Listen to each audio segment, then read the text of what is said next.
very warm welcome to all of you. My name is Anchal Tyagi and this is my YouTube channel. And in today's session, we will be doing the part 2 for BPCC 111 Unit 1, that is Introduction to Psychological Disorders.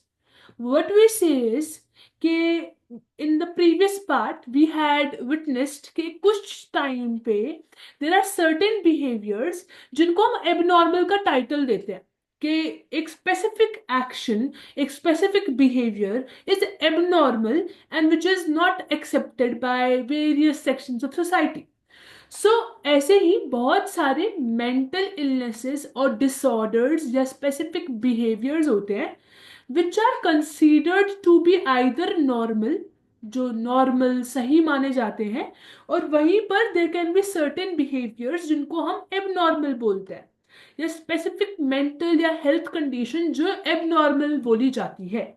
सो इसी चीज को समझने के लिए there are certain criterias. Criteria मतलब होते हैं कुछ स्पेसिफिक बेसिस होते हैं, कुछ स्पेसिफिक आधार होते हैं to classify whether something is normal और abnormal. Because we are studying the course of psychological disorders, हम देखने वाले हैं in this particular session what are the criterias for normality. Normality मतलब वो चीजें, वो बिहेवियर, वो हेल्थ कंडीशन जो नॉर्मल मानी जाती है, जो एक्सेप्टेबल होती है, जो सही मानी जाती है. एंड सर्टेनली हम एबनॉर्मैलिटी के भी क्राइटेरिया या आधार या बेसिस देखेंगे कि किन किन आधार पर हम एक पर्टिकुलर बिहेवियर को एबनॉर्मल या एक कंडीशन को या मेंटल स्टेट को एबनॉर्मल या नॉर्मल बोलते हैं, right.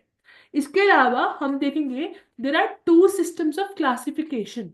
To system of classification में क्या होता है, व्हाट एग्जैक्टली हैपेंस इज कि साइकोलॉजी की फील्ड के अंदर देर आर दो मेन ब्रांचेस, दो मेन ऑर्गेनाइजेशन और इंस्टीट्यूशन जो बेसिकली क्लासिफाई करते हैं या ब्रॉड कैटेगरीज बनाते हैं और उनकी डिस्क्रिप्शन रखते हैं अपने मेंटल डिसऑर्डर्स की, और जितनी भी आज तक अपनी रिसर्चेज हुई होती हैं एक पर्टिकुलर फील्ड के अंदर. So we have DSM and ICD. इसके बारे में भी हम in this particular session we will be studying each topic in elaborated format, right? So let's begin with today's session. Very first thing that we need to understand is we need to understand the criteria. Criteria का मतलब होता है basis, या किस आधार पर आप एक चीज को, एक पर्टिकुलर बिहेवियर को या एक पर्टिकुलर स्टेट को नॉर्मल बोलते हैं. ठीक है. सो एनी बिहेवियर और एनी ऑफ द कंडीशन और स्टेट, आप किस इंडिविजुअल को नॉर्मल बोलेंगे, उसके बिहेवियर को नॉर्मल बोलते हैं या उसकी स्टेट को, कंडीशन को नॉर्मल बोलते हैं. तो इसी को हम देखने वाले हैं what are the criteria for normality. यहाँ पर अपने पास है शेल्डन जे कॉर्चिन, एक जो क्लिनिकल साइकोलॉजिस्ट थे. उन्होंने अपने कुछ व्यूज दिए, ठीक है, फॉर नॉर्मैलिटी. नॉर्मैलिटी को समझाते हुए उन्होंने अपने कुछ व्यूज दिए, और उसके साथ ही आगे कुछ काम किए गए, कुछ सर्वेज किए गए, और मतलब कि एक तरीके से इस फील्ड के अंदर बहुत सारा काम और कंट्रीब्यूशन लेने के बाद समझ में आया कि ये कुछ क्राइटेरियाज हैं आपके नॉर्मैलिटी के. तो हम बोलते हैं कि हम देखेंगे कि एक स्पेसिफिक इंडिविजुअल, उसका बिहेवियर नॉर्मल बोला जाता है हेल्थ के बिहाफ पर, आइडियलनेस के बिहाफ पर, सोशली एक्सेप्टेबल है कि नहीं, एवरेज है कि नहीं, और एक प्रोसेस है कि नहीं. तो अभी हम देखने वाले हैं एक एक करके हर एक तरीके से नॉर्मल किस बेसिस पे बोला जाता है एक इंडिविजुअल को या उसके बिहेवियर को. So very first is normality as health, कि नॉर्मल बोला जाए किसी की हेल्थ के आधार पर, राइट. आई थिंक थोड़ा ग्लिच है इसमें, just a second, let me adjust it in certain way.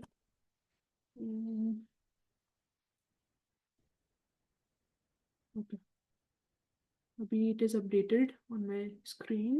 Let me represent it. Okay, let's move back. सबसे पहले we will be understanding about glitches are coming. Just a second. Okay. Okay.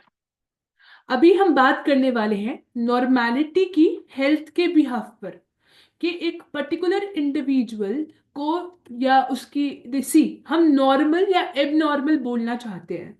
अगर हम normal बोलते हैं health के behalf पर किसी एक इंडिविजुअल को या उसकी करंट सिचुएशन को, तो हेल्थ के हिसाब से हम बोलते हैं any person who is not sick, जो अभी बीमार नहीं है और वो सिम्टम फ्री है, उसके अंदर कोई भी बीमारी के लक्षण नहीं है, इलनेस नहीं है, that is a person if not ill और नॉट एनी ट्रीटमेंट, ना तो उसके ऊपर भी कोई ट्रीटमेंट हो रहा है, ना उसकी हेल्थ कहीं से भी बीमार है, तो that person is considered to be normal. The very first criteria is health. अगर एक इंडिविजुअल के अंदर कोई बीमारी नहीं है, उसको कोई इलनेस नहीं है, वो सिक नहीं है और अभी करंट में किसी भी ट्रीटमेंट के अंदर नहीं है, एडमिटेड नहीं है, कोई दवाई गोली नहीं खा रहा, तो वो नॉर्मल माना जाता है। ठीक है। So this is the very first criteria, एक पहला आधार या बेसिस है।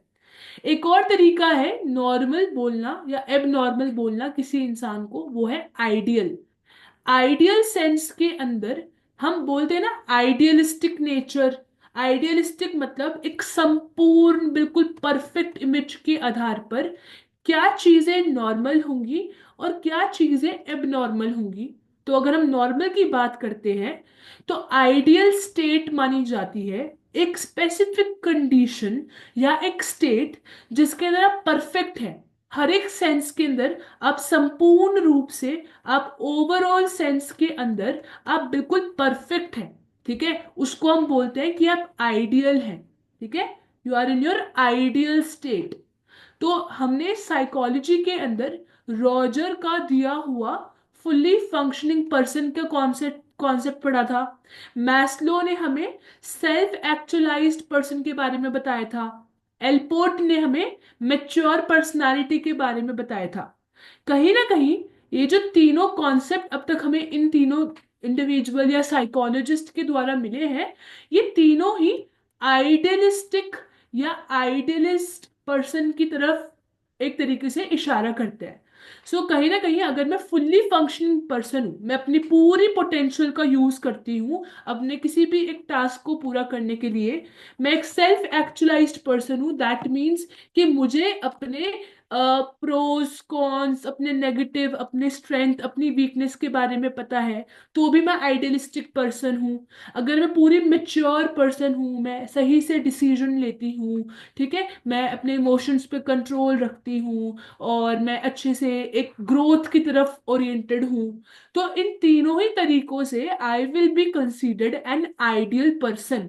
तो जो भी इंसान आइडियल होता है उसको सोसाइटी, उसको कोई भी इंसान नॉर्मल ही समझता है। सो आइडियल पर्सन या फिर आइडियलिस्टिक होना या आइडियल तर्क पे काम करने वाले को हम नॉर्मल बोलते हैं। लेकिन अब आइडियल ना, अभी मेरे हिसाब से आइडियल पर्सन कैन बी कुछ स्पेसिफिक क्वालिटीज होंगी तो मैं उसको आइडियल बोल दूंगी। आपके हिसाब से भी कुछ स्पेसिफिक क्वालिटीज होगी तो भी आप आइडियल बोल दोगे। तो कोई भी क्लियर डेफिनेशन नहीं है कि एक इंसान आइडियल कब बनता है। ओके। हो सकता है मैं बोलूं कि मैं एक एम्प्लॉयड पर्सन हूं और मैं अपना खर्चा, अपनी आमदनी खुद उठाती हूँ, I do it completely, I am completely independent person, तो मैं हर एक इंडिपेंडेंट पर्सन को आइडियल समझूंगी। वहीं पर हो सकता है कि आप बोले कि if a person takes care of his और हर फैमिली, और if a female actually does all the household chores, और फिर वो आपके हिसाब से आइडियल हो सकती है जो केयर, लव, वार्मथ की तरफ जाए। और हो सकता है मैं बोलूं कि जो बिल्कुल कैपिटलिज्म वाला होगा और जो अपने मॉनेटरी फंक्शंस को उठा लाइक संभाल सकता है, वो एक आइडियल पर्सन होगा। तो मेरी डेफिनेशन आइडियलिस्टिक की और आपकी डेफिनेशन आइडियलिस्टिक की और उसके बिहाफ पर आप मुझे नॉर्मल बोलोगे कि नहीं, ये सब बहुत ही ज्यादा डाइसी है। एज इन आप नहीं बता सकते कि व्हाट एग्जैक्टली इज पर नॉर्मल पर्सन आइडियलिस्टिक के सेंस में एज पर यू और एज पर मी। सो यहाँ पर आइडियलनेस के हिसाब से, बीइंग परफेक्ट के हिसाब से अगर आप किसी को नॉर्मल बोलते हो तो ये थोड़ा सा इमेजिनरी है, थोड़ा ज्यादा इम्पॉसिबल माना जाता है। लेकिन ये भी एक आधार बन जाता है किसी को नॉर्मल बोलने के लिए और एबनॉर्मल बोलने के लिए। ठीक है, अभी हम बात करने वाले हैं एवरेज की। एवरेज क्या होता है? अगर आप अपना स्टैटिस्टिक्स जो हमने अभी तक पढ़ा है अपने फर्स्ट एंड सेकेंड ईयर के अंदर, स्टैटिस्टिक्स हमें बताता है कि एक ना स्टैंडर्ड डेविएशन होता है जिसके अंदर हम एक नॉर्मल कर्व देखते हैं, जो आपकी इमेज पे यहाँ पे बना भी हुआ है। ठीक है, अभी हम क्या बोलेंगे कि जो चीजें या जो लोगों के पास स्पेसिफिक क्वालिटीज होती है और वो नॉर्मल, नॉर्मल मतलब एवरेज के मार्जिन में, अगर एक एक इंसान के अंदर अगर कुछ स्पेसिफिक क्वालिटीज या कुछ स्पेसिफिक ट्रेड्स एवरेज मात्रा में होती है, एवरेज अमाउंट में होती है, तो हम उसको नॉर्मल बोलेंगे। This is what this criteria speaks about. So being average with similar qualities या एट्रीब्यूट जो कि कॉमन कैरेक्टरिस्टिक्स होती हैं, वो अगर हम किसी को बोलेंगे, अगर आपके पास कॉमन कैरेक्टरिस्टिक्स हैं या आप एक एवरेज बंदे हो, तो आप नॉर्मल माने जाते हो। ठीक है, लेकिन अगर कुछ लोग होंगे जिनके पास बिल्कुल एक्सट्रीम वाली क्वालिटीज हैं, या तो बहुत अच्छे होंगे या बहुत बुरे होंगे कुछ स्पेसिफिक क्वालिटीज के अंदर, तो हम उनको एबनॉर्मल बोलते हैं। दैट मीन्स जो लोगों के पास एवरेज अमाउंट की क्वालिटीज होती है उनको हम नॉर्मल बोलते हैं, और जो बिल्कुल एक्सट्रीम होती है, या तो बहुत ज्यादा या बहुत ज्यादा कम, तो हम उसको एबनॉर्मल बोलते हैं। यहाँ पर इसको ज्यादा ना, एवरेज वाले क्राइटेरिया को ज्यादातर हम, या फिर इस नॉर्मैलिटी कर्व को ना हम ज्यादातर स्टैटिस्टिक्स की दुनिया में या इकोनॉमिक्स की दुनिया में या मेजरमेंट की दुनिया में ज्यादा यूज करते हैं। ठीक है, अभी नेक्स्ट क्राइटेरिया या नेक्स्ट आधार देखते हैं किसी को नॉर्मल या एबनॉर्मल बोलने का। That is your socially acceptable. Socially में क्या होता है कि सोसाइटी के सेंस में बात करते हैं हम। अब तक हमने देखा कि आपकी हेल्थ ठीक है कि नहीं। अगर आपकी हेल्थ ठीक है तो आप नॉर्मल हो, नहीं तो आप एब नॉर्मल हो। फिर हमने देखा था आइडियल के सेंस में। आइडियल से क्या क्लिक करना चाहिए माइंड में? परफेक्ट। तो आप बिल्कुल परफेक्ट इमेज वाले हैं, बिल्कुल परफेक्ट परफेक्ट है सब कुछ, तो आप नॉर्मल है, नहीं तो आप एब नॉर्मल है। ठीक है, अभी आइडियल हो गया, हेल्थ हो गया। थर्ड हमने अभी पढ़ा एवरेज वाला। क्या आपके अंदर एक एवरेज खूबी है तो आप नॉर्मल है। अगर आपके अंदर एवरेज वैल्यूज या एवरेज क्वालिटीज नहीं है तो आप एब नॉर्मल है। ठीक है, सो अभी तक हमने तीन तरीके, तीन आधार देखे। अभी हम थोड़ा ना सोसाइटी की तरफ चलते हैं कि वो बिहेवियर या वो तरीका एक काम करने का, एक पर्टिकुलर टास्क या परफॉर्मेंस को करने का, जो सोसाइटी के अकॉर्डिंग नॉर्मल है या एक्सेप्टेबल है, उसको हम नॉर्मल बोलते हैं। सो व्हाट वी से is, if there is a person और वो सोसाइटी या समाज के तरीके से एक एक्सेप्टेबल मैनर में एक टास्क को पूरा करता है, या एक एक्सेप्टेबल तरीके से बिहेव करता है, या टास्क परफॉर्मेंस पूरी करता है, तो ऐसे इंडिविजुअल को हम क्या बोलेंगे? हम ऐसे इंडिविजुअल को बोलेंगे नॉर्मल। और जो सोसाइटी के हिसाब से, सोसाइटी के रूल्स के हिसाब से, सोसाइटी के एक्सेप्टेबल तरीके के हिसाब से नहीं चलता, हम उसको क्या बोलते हैं? एब नॉर्मल। सो सोसाइटी के रिस्पेक्ट में हम बात करते हैं तो नॉर्मैलिटी एज सोशली एक्सेप्टेबल। सो नॉर्म्स आपको पता होना चाहिए, अब तक तो समझ में आ चुका होगा, like as an you are in your third year और सेकेंड ईयर के अंदर अगर आप हैं, बीच पढ़ रहे हैं तो नॉर्म्स जो होता है आपका, नॉर्म्स होते हैं रूल्स और रेगुलेशंस। नॉर्म्स आपके कुछ अनसेड कुछ ऐसे कुछ रूल्स रेगुलेशंस हैं जो आपको बिना कहे और कहे हुए भी आप अपने तरीका एक काम को करने का तरीका आप सीख लेते हैं, जो कि वैसे ही डिजाइंड होता है। ठीक है। सो आप क्या देखेंगे, as per social norms, normality के बारे में क्या बोला जाता है कि अगर आप सोसाइटी के नॉर्म्स रूल्स रेगुलेशन के हिसाब से काम करते हैं तो आप नॉर्मेलिटी या नॉर्मल समझे जाते हैं। सो वो वाला behaviour which confirm with the societies rules is considered normal. अगर आपने एक ऐसा बिहेवियर शो करा जो सोसाइटी के साथ मिलता जुलता है या सोसाइटी के आधार पर टिका हुआ है, तो आप नॉर्मल है, आप नॉर्मल पर्सन है। ठीक है। फॉर एग्जाम्पल, अगर हम देखते हैं एक एक दो पॉइंट और समझते हैं पहले कि सोसाइटी जो है, आपकी जो पर्सनालिटी है, आपका जो विकास है, आपका जो डेवलपमेंट है, उसको शेप करता है। तो सोशल नॉर्म्स को, अगर आप सोसाइटी के रूल्स एंड रेगुलेशन को फॉलो करते हैं, उन्हीं के हिसाब से चलते हैं, तो आपकी डेवलपमेंट, आपकी जो पर्सनालिटी है वो सोसाइटी के हिसाब से तैयार हो जाती है। ठीक है। अभी इसके अंदर ना दो और सब टॉपिक है। The very first is absolute normality. Absolute word से आप समझ पा रहे होंगे, ब्रेक डाउन करिए अपने ब्रेन के अंदर। एब्सोल्यूट मतलब बिल्कुल एक्सट्रीम वाली चीज। तो एब्सोल्यूट नॉर्मेलिटी क्या बोलती है कि individual understands reality as understood by society.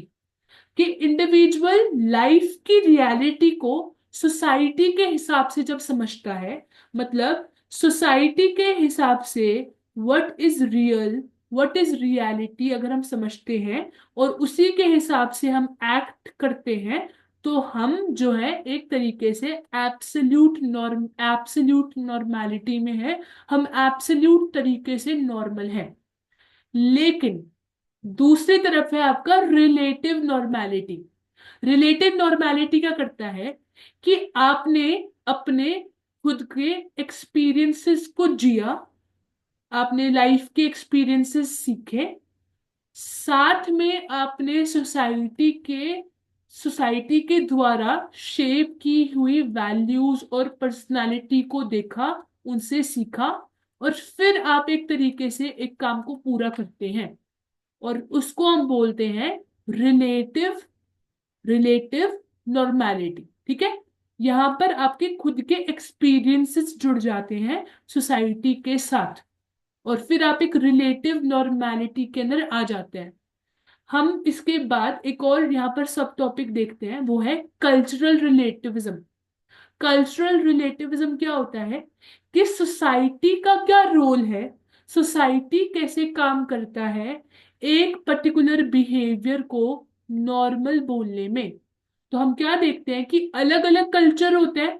ठीक है, कोई किसी एक कल्चर से बिलोंग करता है, कोई दूसरे कल्चर से बिलोंग करता है। तो कल्चरल रिलेटिविज्म में क्या बोला जाता है कि एक स्पेसिफिक कल्चर के हिसाब से क्या बिहेवियर नॉर्मल है और एक्सेप्टेबल है, इसको हम बोलते हैं कल्चरल रिलेटिविज्म। तो ये जो है बहुत ही डाइसी और एक मैनिपुलेटिंग चीज है। जो चीजें, जो तरीका, जो बिहेवियर मेरे कल्चर के हिसाब से सही होगा, देर आर हाई चांसेस कि आपके कल्चर के हिसाब से वो एबनॉर्मल में आ सकता है। सो यहाँ पर सोसाइटी की जब हम बात करते हैं या कल्चर के अकॉर्डिंग आप अगर किसी को नॉर्मल या एबनॉर्मल का टाइटल देना चाहते हैं, तो या एब्सोल्यूट नॉर्मेलिटी की बात कर रहे हो या रिलेटिव नॉर्मेलिटी की बात कर रहे हो, ये हाईली सब्जेक्टिव चीजों में आ जाता है। ओके। ये बहुत ही सब्जेक्टिव चीजों में आ जाता है। कंडीशन सिचुएशन को भी आपको थोड़ा समझना पड़ता है। ठीक है। अभी आगे चलते हैं। नेक्स्ट इज कि नॉर्मेलिटी को ना एक प्रोसेस की तरीके से भी देखा जा सकता है। हमें पता है कि एज अ प्रोसेस अगर हम एक चीज को देखें, किसी भी चीज को नॉर्मल बोलने के लिए एक तरीके से वो एक बहुत ही टेम्परेरी चीज है। एज के साथ ना, एज के साथ और लाइफ की सिचुएशन के साथ ना हमारे अंदर ना बहुत सारे चेंजेस आते हैं, और फिर वो उसके अकॉर्डिंग नॉर्मल समझे जाते हैं। फॉर एग्जाम्पल, अगर मैं बोलती हूँ कि देर इज अ चाइल्ड जो कि 1 to 3 इयर्स का है। अभी इस बच्चे को जो है अभी इस बच्चे को जो है एक पर्टिकुलर चाइल्ड को जो है अपने जो बॉडी से वेस्ट डिस्चार्ज होता है, it can be through your P, right. अगर उसको वॉशरूम यूज करना, यूसेज, एक बेसिक अंडरस्टैंडिंग अभी नहीं डेवलप हुई है और उससे गलतियां हो जाती हैं, ही और she might not control his normal flow, तो ये यहाँ पर नॉर्मल माना जाएगा कि हाँ बच्चा अभी सीख लेगा, अभी नॉर्मल है, 1 से 3 साल की एज में चलता है।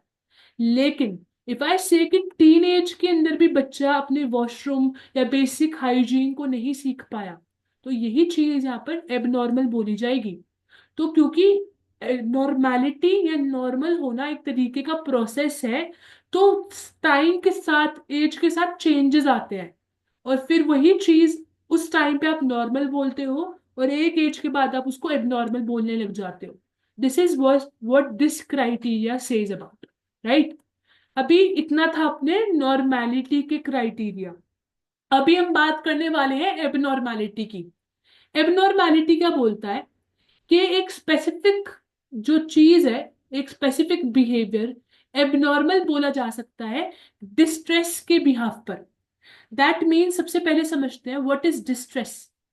डिस्ट्रेस होता है मेंटल सफरिंग, मतलब आप मेंटल लेवल पे माइंड के तरीके से या आपकी जो इंटरनल पीस है वो खत्म हो चुकी है, आप कहीं ना कहीं ब्लॉक्ड हैं, आप सफर कर रहे हैं, चीजों को बहुत ही ज्यादा इंटेंसिवली फील करते हैं, और आप कहीं ना कहीं अंदर स्ट्रेस में हैं, आप घुट रहे हैं। तो ऐसे वाले टाइम पे अगर एक इंडिविजुअल कॉग्निटिव लेवल पे या इमोशनल लेवल पे या अपने बिहेवियर के अंदर किसी भी तरीके से अगर वो डिस्ट्रेस्ड है, तो दैट पर्टिकुलर इंडिविजुअल को हम एबनॉर्मल बोलेंगे। तो डिस्ट्रेस जहां पर होगा, हम उसको जब सिचुएशन को समझेंगे तो वहां पर उसको एबनॉर्मल बोला जा सकता है। अब देर आर हाई चांसेस कि आप हमेशा डिस्ट्रेस में हो, मतलब आपका डिस्ट्रेस है या फिर आप अगर मेंटली सफर कर रहे हो, ये आपका जो डिस्ट्रेस है इसकी इंटेंसिटी कितनी है, या आपकी मेजर कंसर्न क्या है। अगर आप हर छोटी बात पर मेंटली सफर करते हो, अपने आप को ब्लॉक्ड फील करते हो, अकेला फील करते हो और स्ट्रेस फील करते हो, अगर आप हर स्मॉल बातों पे, मतलब आपका एक नॉर्मल पैटर्न बन गया कि अब आप छोटी मोटी बातों पे स्ट्रेस ले लेते हो, तो वो नॉर्मल है, वो हर कोई करता है, दैट इज नॉर्मल। छोटी मोटी बातों पे स्ट्रेस लेना इज नॉर्मल। बट एक प्रोलॉन्ग्ड पीरियड तक, एक लंबे टाइम तक जब आप एक स्पेसिफिक मेंटल सफरिंग में आते हो, ठीक है, और आप बिल्कुल फंस चुके होते हो मेंटल लेवल पे, कॉग्निटिव लेवल पे, इमोशनल लेवल पे, तो अब वहां पर आप एबनॉर्मल बोले जाओगे। तो डिस्ट्रेस होता है मेंटली जब आप सफर कर रहे हो। अब उसको एबनॉर्मल कब बोला जाएगा, जब उसकी इंटेंसिटी बढ़ जाएगी, ठीक है। So stressing over small problem can not be abnormality. अगर छोटी छोटी बातों पे स्ट्रेस हो रहा है तो वो एबनॉर्मल नहीं हो आप। एबनॉर्मैलिटी, एक और बात ये भी है कि जरूरी नहीं है कि अगर आप एबनॉर्मल हो तो डिस्ट्रेस भी होगा। मतलब कि आपको दो चीजें समझ में आनी चाहिए। एक तरफ है आपका डिस्ट्रेस, मतलब कि मेंटली आप अपने आप को सफर कर रहे हो अंदर ही अंदर, ठीक है, जो चीजें बाकी दूसरों को नहीं दिख रही लेकिन यू आर सफरिंग समवेयर। एक हो गया वो डिस्ट्रेस, और एक हो गया एबनॉर्मल होना, ठीक है। अगर आप डिस्ट्रेस होते हैं तो देर आर हाई चांसेस कि आप लॉन्गर रन के अंदर एबनॉर्मल हो सकते हो। लेकिन अगर आप एबनॉर्मल हो और आप हमेशा डिस्ट्रेस हो, ये होता नहीं है, ठीक है। हो सकता है कि आप बहुत ही छोटी छोटी बातों पे ही मेंटली सफर कर रहे हो, तो भी आप एबनॉर्मल नहीं बोले जाओगे। एक लॉन्गर ड्यूरेशन के लिए जब आप मेंटली सफर करते हैं और उसकी वजह से आपकी नॉर्मल लाइफ में दिक्कत आती है, तब आप एबनॉर्मल बोले जाते हैं, ठीक है। सो ये था आपका डिस्ट्रेस का क्राइटेरिया। अभी हम सोशल डिस्कम्फर्ट की बात करने वाले हैं। सोशल डिस्कम्फर्ट में क्या है? डिस्कम्फर्ट होता है कि जब आप एक तरीके से सोसाइटी के लेवल पे अगर हम बात करते हैं, अगर आप एक सोसाइटी के पार्ट हैं, एक समाज के, एक फ्रेंड सर्कल के, एक ग्रुप के पार्ट हैं, ठीक है, और आप उस सोसाइटी के नॉर्मल पैटर्न के हिसाब से काम नहीं करते, ठीक है, आप उनके रूल्स रेगुलेशन के हिसाब से काम नहीं करते, तो आपको एक चीज फील होगी या कराई जाएगी जिसको हम बोलते हैं डिस्कम्फर्ट। और इसी डिस्कम्फर्ट की वजह से एक लॉन्गर रन में, एक ज्यादा टाइम तक आप अगर आप इसी डिस्कम्फर्ट में रहते हैं, तो हो सकता है कि आपको एबनॉर्मल भी बोला जाए। ठीक है। अभी क्या है कि सोशल डिस्कम्फर्ट एक तरीके से एक फीलिंग है जिसके अंदर आप इरिटेटेड फील करते हो, आप कंफर्टेबल नहीं हो अपने सोसाइटी के आधार पर चलने से। ठीक है, अगर आप अपने सोसाइटी के अकॉर्डिंग या सिचुएशन के अकॉर्डिंग जैसे पहले से सब चलते आ रहे हैं वैसे नहीं करते हो, तो आप सर्टेनली डिस्कम्फर्ट सहन करते हो, बिकॉज सोसाइटी आपको, आपकी यूनिकनेस को कभी भी एक्सेप्ट नहीं करेगी उस तरीके से। और इसीलिए आपको एबनॉर्मल का टाइटल सोसाइटी के हिसाब से मिल सकता है। This is what this says to you. ठीक है। फॉर एग्जाम्पल, एक ना बहुत ज्यादा भीड़ है, क्राउडी एरिया है, और वहां पर ना कोई भी एक रैंडम पर्सन आता है भागता हुआ आपकी तरफ और आके आपसे हैंडशेक करता है और आपको ग्रीट करता है। आपके लिए ये चीज बहुत ही एबनॉर्मल होगी, आप बोलोगे व्हाट एग्जैक्टली इज दिस, क्योंकि आप सोशल डिस्कम्फर्ट फेस कर पा रहे हो, आपको डिस्कम्फर्ट हो रहा है। ठीक है, सो आप उस चीज को, उस बिहेवियर को एबनॉर्मल बोल सकते हो।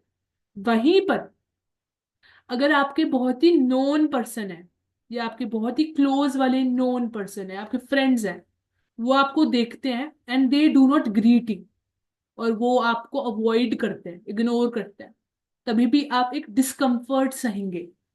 अब which discomfort will be considered abnormal to normal, ये सब कुछ आपकी सोसाइटी के आधार पर हो जाता है। So this is what social discomfort talks about and keeps you in this daily new stage, right.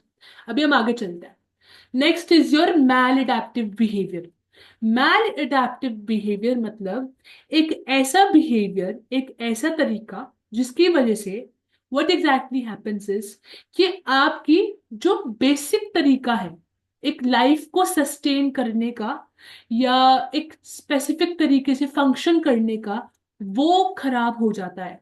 So maladaptive behaviour basically means actions that prevent people from adapting, adjusting या participating in different aspects of life।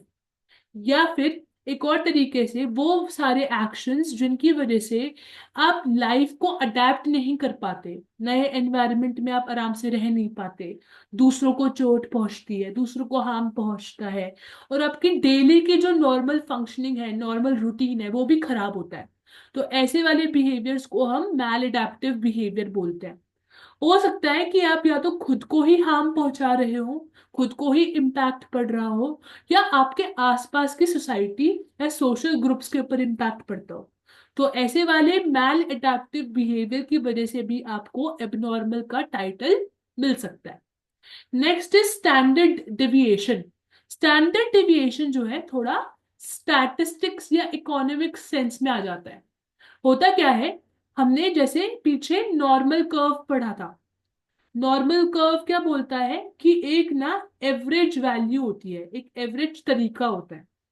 जब आप इस average या normal तरीके से अलग चलते हो, ठीक है, जब आप नॉर्मल से अलग चलते हो, डिविएट करते हो, नॉर्मल तरीका, एक नॉर्मल बिहेवियर पैटर्न से अलग तरीके से काम करते हो, तो आप स्टैंडर्ड डेविएशन वाले कॉन्सेप्ट में आते हो, जिसमें आप एवरेज पैटर्न, एवरेज तरीकों से डेविएट कर रहे हो, उससे अलग हट रहे हो। ठीक है, पैटर्न को, साइकिल को ब्रेक कर रहे हो, तो हो सकता है आपको एबनॉर्मल वहां पर क्लासिफाई किया जाए। हो सकता है कि आपका ये जो नॉर्मल से अलग चलना कभी कभी डिजायरेबल होता है, कभी कभी एक्सेप्ट कर लिया जाता है और कभी कभी नहीं किया जाता। And when this is something not accepted by the society और एनी सॉर्ट ऑफ क्लासिफिकेशन, तो आपको एबनॉर्मल बोल देता है। तो स्टैंडर्ड डेविएशन में इतना ही आएगा। अभी हम आगे चलते हैं। नेक्स्ट इज योर के कल्चर के हिसाब से, कल्चर के हिसाब से अगर आप एक अनएक्सपेक्टेड तरीके से काम करते हो या सोसाइटी के रूल्स को फॉलो नहीं करते हो, then you will be considered abnormal.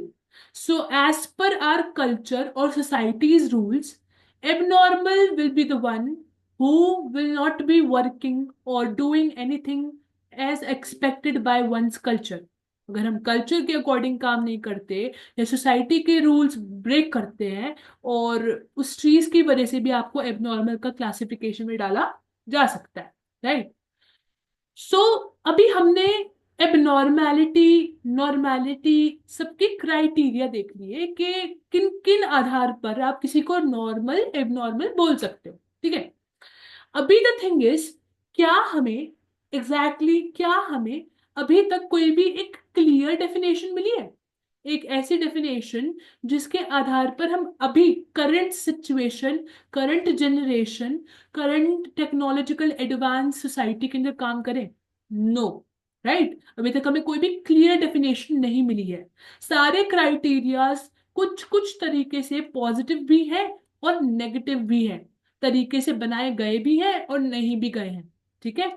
सो हम क्या देखते हैं, ऐसी सिचुएशन में आता है the comes the role of psychology. तो साइकोलॉजी कोशिश करता है अपना टेक लेने का, अपने तरीके से अब डिफाइन करने का कि what exactly is normal and what exactly is abnormal, कहाँ पर वी नीड साइकोलॉजिकल असिस्टेंस. अगर आप देखते हैं कि पुराने सोसाइटीज के अंदर गोस्ट का पोजेशन माना जाता था, मतलब कि आपके अंदर एक प्रेत आत्मा का आवास हो चुका है, इसीलिए आप मेंटली रिटार्डेड प्ले कर रहे हो.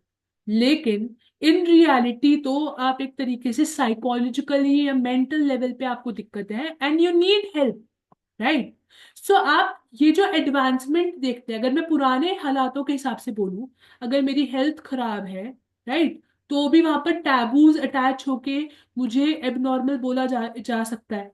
लेकिन इसी वजह से अगर आप हेल्थ के हिसाब से देखते हैं, कल्चर के हिसाब से देखते हैं, मतलब जितने भी क्राइटेरियाज अब तक हमने पीछे पढ़े हैं वो प्रैक्टिकल लॉजिकल नहीं है, ठीक है. दस साइकोलॉजी कम्स इनटू प्ले, और साइकोलॉजी अपने अकॉर्डिंग डिसऑर्डर्स को, एबनॉर्मैलिटी को या एबनॉर्मल होने को डिफाइन भी करता है. इसी चीज को हम पूरे कोर्स के अंदर पढ़ने वाले हैं. अभी करंट सिचुएशन ये है कि दो स्टैंडर्ड, मतलब ऐसे यूनिवर्सल तरीके हमारे पास तैयार हैं जिनके अकॉर्डिंग दो सिस्टम्स, पूरे प्रॉपर सिस्टम्स तैयार हैं, स्टैंडर्ड क्लासिफिकेशन सिस्टम्स तैयार हैं. साइकोलॉजी और मेंटल इलनेस या डिसऑर्डर्स या हेल्थ मेडिसिन के फील्ड के अंदर, जिसके अकॉर्डिंग हम बताते हैं कि क्या क्या इवेंट एबनॉर्मल है और उसकी क्या क्या क्लासिफिकेशन है. फर्स्ट इज, जो साइकोलॉजी के फील्ड में यूज होते हैं वो ये दो हैं, ठीक है. एक है आपका जिसको हम बोलते हैं diagnostic and statistical manual of mental disorders, इसका शॉर्ट फॉर्म बोला जाता है डीएसएम. ये अमेरिकन साइकाइट्रिक एसोसिएशन है, अमेरिकन साइकाइट्रिक एसोसिएशन है, एपीए, जो अमेरिका से रिलेटेड है ऑब्वियसली. तो अमेरिका का एक स्टैंडर्ड तरीका है इस चीज को क्लासिफाई करने का, उन्होंने तैयार करा डीएसएम को, ठीक है. अभी जिन देशों में अमेरिका के डीएस, मतलब अमेरिका के जो बाहर के देश हैं, वो यूज करते हैं इंटरनेशनल क्लासिफिकेशन ऑफ डिसीजेस, जिसको हम शॉर्ट फॉर्म में आईसीडी बोलते हैं, इंटरनेशनल क्लासिफिकेशन ऑफ डिजीजेस, जो कि WHO, आपने सुना होगा, वर्ल्ड हेल्थ ऑर्गेनाइजेशन, उसने निकाला हुआ है ये क्लासिफिकेशन, ये सिस्टम, ठीक है. ये अमेरिका के बाहर के देशों में यूज किया जाता है. अभी टाइम के साथ ना, इतने सारे ईयर्स के साथ हमने बहुत सारे नए नए एडिशंस देखे हैं इन क्लासिफिकेशन के, राइट. तो उसी में से अभी डीएसएम का करंट टाइम के अंदर हम DSM-5 यूज कर रहे हैं, डीएसएम का फिफ्थ एडिशन यूज कर रहे हैं क्लासिफिकेशन का. इलनेस को ध्यान में रखते हुए हम बात कर रहे हैं कि साइकोलॉजिकल डिसऑर्डर्स को क्लासिफाई करना है, तो हम DSM-5 को यूज करते हैं. और आईसीडी के अंदर हम 11th एडिशन की बात कर रहे हैं. आईसीडी 11 करंट में यूज हो रहा है, ठीक है. ये करंट एडिशन है जो यूज होता है. ये दोनों सिस्टम पूरे यूनिवर्स, एज इन पूरे वर्ल्ड के अंदर यूज किए जाते हैं ये दो तरीके के सिस्टम्स, आइदर डीएसएम यूज किया जाता है या आईसीडी यूज किया जाता है। इंडिया की बात करें तो इंडिया के अंदर अगर आपको डिसऑर्डर्स, बीमारियां, एबनॉर्मैलिटी को डायग्नोस करना है, उसको समझना है, ठीक है, और उसको एक तरीके से टाइटल देना है, तो हम इंडिया में डायग्नोस के लिए आईसीडी आईसीडी 11 यूज करते हैं। और रिसर्च करनी है कोई नई इसी फील्ड के अंदर, साइकोलॉजिकल डिसऑर्डर्स और मेंटल इलनेस की फील्ड के अंदर अगर और रिसर्चेस की जाती है या करनी है या हो चुकी है, उसके लिए हम यूज करते हैं DSM-5। तो दोनों को कंबाइन करके इंडिया में यूज किया जाता है इस पर्टिकुलर फील्ड के अंदर, so that we can define and we can classify exactly क्या चीजें एबनॉर्मल है, क्या चीजें नॉर्मल है, मेंटल डिसऑर्डर्स क्या है, साइकोलॉजिकल डिसऑर्डर्स क्या है। सो आई होप आज के टॉपिक्स आपको क्लियरली समझ में आ चुके होंगे, ठीक है। यहाँ से आपके डायरेक्ट क्वेश्चंस भी बनते हैं, सो होपफुली आप इसके बाद एक बार ही टेक्स्ट बुक को भी रीड करने की कोशिश करेंगे। Till then, we will be meeting in the next section. Till then, do revise, like, share, and subscribe, and take care. Okay, bye bye.